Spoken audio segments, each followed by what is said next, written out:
В субботу исполнилось 75 лет с начала депортации чеченцев и ингушей в Казахстан. С 23 февраля по 7 марта 1944 года из родных мест по решению Сталина силы НКВД насильно выселили более полумиллиона человек, а сама Чечено-Ингушская ССР была ликвидирована.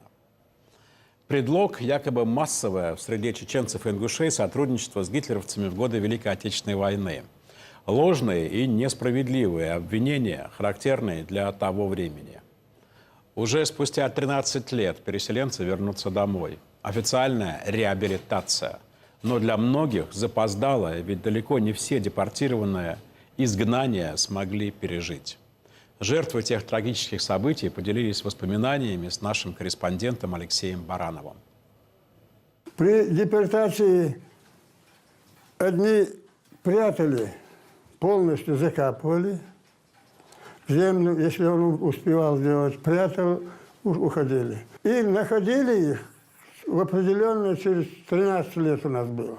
Родная земля, рассказывает нам Али, сохранила многое. Он прекрасно помнит день возвращения из депортации. Тогда односельчане первым делом выкапывали спрятанные семейные реликвии.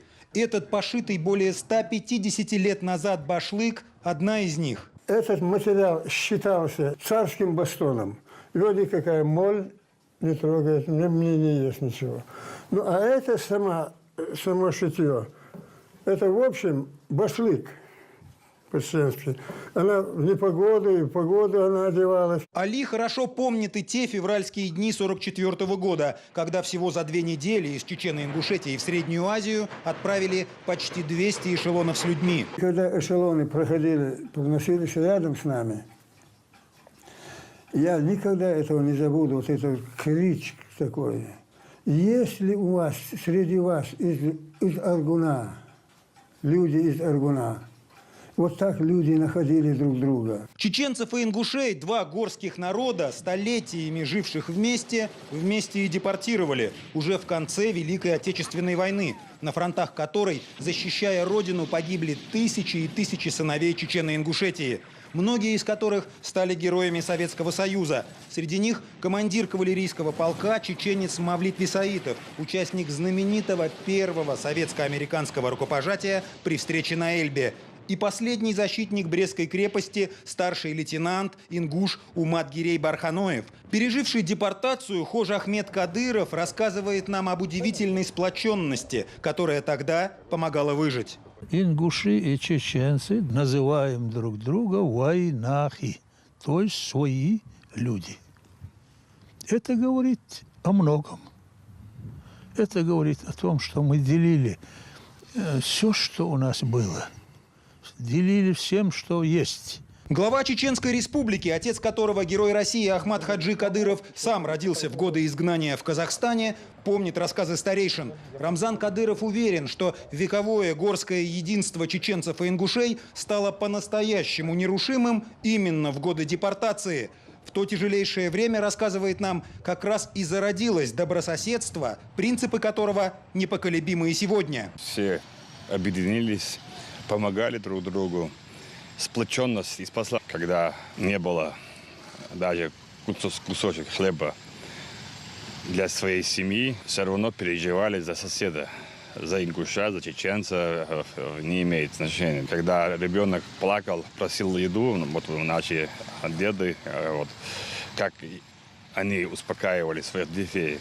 Они варили камни там вот в кастрюлях и говорили, что мясо варят, что вот-вот будет еда, успокойтесь.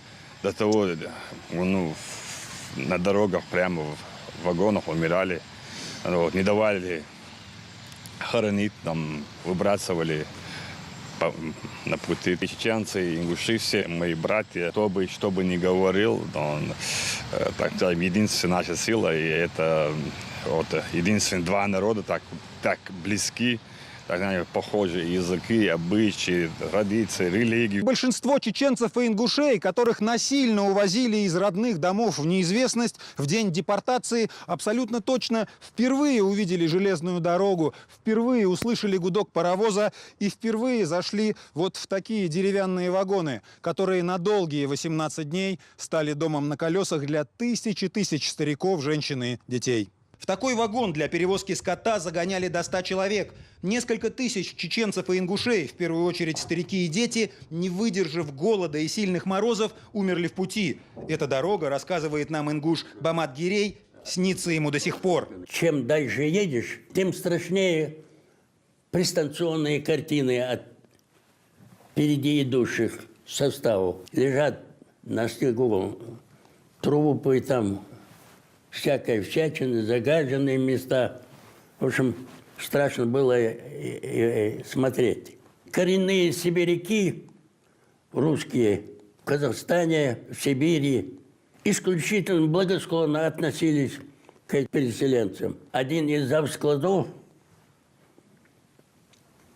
уходя домой, закрывая склад, клал ключи под дверь и отцу говорил: открывай, возьми столько продукции и спасай людей. И это, конечно, никогда не будет забыто. Истории переживших депортацию передаются из поколения в поколение и в Чеченской республике, и в Ингушетии. Юнусбек Евкуров рассказывает нам о своих долгих беседах с отцом, который навсегда запомнил лица старейшин, большинство из которых понимали, что, скорее всего, родные дома они больше так никогда и не увидят. Именно благодаря старикам выдержали вот эти испытания, не сломались.